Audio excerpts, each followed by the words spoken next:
In this video, I want to talk about hidden fields with Gravity Forms.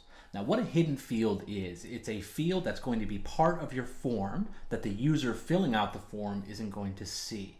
And there's a couple different uses for that. So whether we wanted to get a little bit more information about our users, such as their IP address or something else like that, or we wanted to get information about the environment that they filled out the form. So I'll give you an example. Let's say that we had 3 or 4 lead pages or marketing pages on our website, and at the bottom of each of those was a form, and it was the same form. So we create one form, and we're gonna kind of utilize our different marketing strategies or our different lead pages in different ways, but we want to use the same form on each. At the same time, we want to see which one is more effective, which one is converting more people, and so we want to see what page they filled out that form. Right? So we're going to do that using hidden fields. So in order to show you this, I'm going to edit the field or the form that I created before. And under standard forms, you're going to see this this option for hidden fields. So if I go to my hidden field and I click on the general tab, there's not much here. We can change the field label. So let's just say page the user filled out the form on. And then if I go to advanced, you're going to see this merge tag icon again.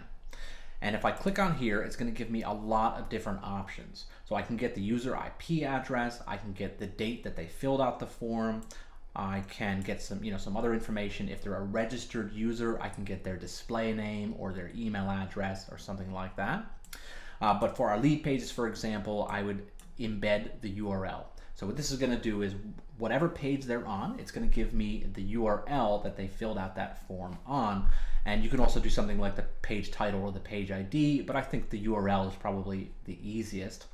And so we can put in the URL, and what that's going to do is whenever they fill out the form, it's going to, in the back end where it's saved, or even in that notification email to myself, it's going to tell me the URL. But me as the user, so if I go to my contact form, so that hidden field is added here, but I can't actually see it because from the user's perspective, it's hidden. So if I just fill out this form quickly, just so I can show you.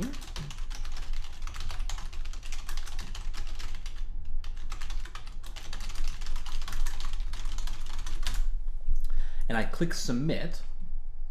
Now in my notification, if I can also add that hidden field to my notification email, and if I have all fields, it's also going to show that. But I'll just show you in the back end here, if we go to entries, it has my Gravity Forms demonstration form, and here you can see it's telling me the URL that I was on when it filled out that form.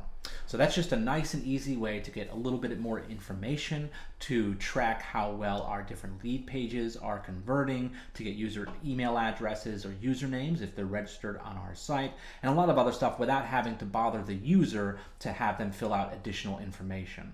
So when we're talking about forms, the least amount of fields you ask a user to fill out, the more likely they are to fill out that form. So anything we can get automatically is going to be a good thing, and any information we can get about how our lead pages are converting is also obviously going to be a great thing. So using hidden fields is a great way to do that, and it's quite easy to set up. So that's everything we need to know about the basics of hidden fields. Go on and check out the next video, which is going to talk about calculating fields with Gravity Forms.